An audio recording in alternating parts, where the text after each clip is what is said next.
He had a legacy of compassion. He had a legacy of competence. Stories you've never heard before about former President Jimmy Carter, from two leaders in our community talking about Jimmy Carter, their friend. Joining us now in studios, WJCL 22 News' A.J. Sisson.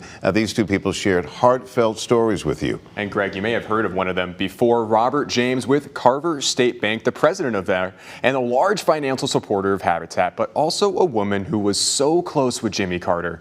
She received Christmas cards with his own original artwork. He brought such a huge audience to something that most people had never heard of. This is Margaret Cook Ivy, a member of Habitat for Humanity years before President Jimmy Carter's involvement. I spent probably the first 5 years explaining what we were doing. But when Jimmy came on board, people got the message. Of course, they all thought he founded it, which he didn't, but that's all right. The organization that received thousands in donations annually boomed after his involvement and began receiving millions.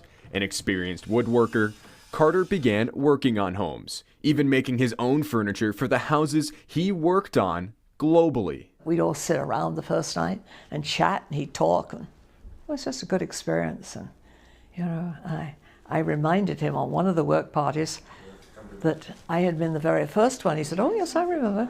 The former president sent personal Christmas cards to friends of his, like Cook Ivy, and even had his own artwork on it. I always treasured anything I ever got from them.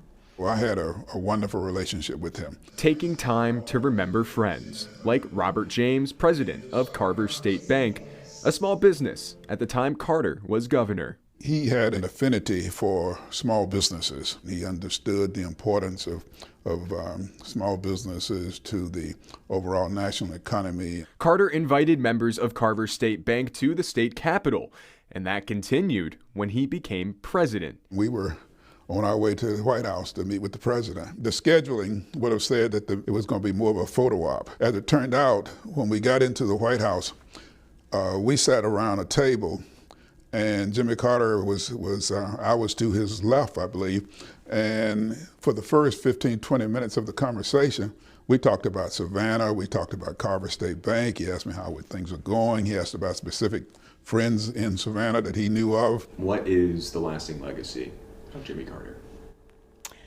I guess the opening up of my life to seeing so much more through Habitat, but also through Jimmy. He was just a wonderful person, and the fact that he lived as long as he did gave him an opportunity to share all of his gifts with people for a long period of time.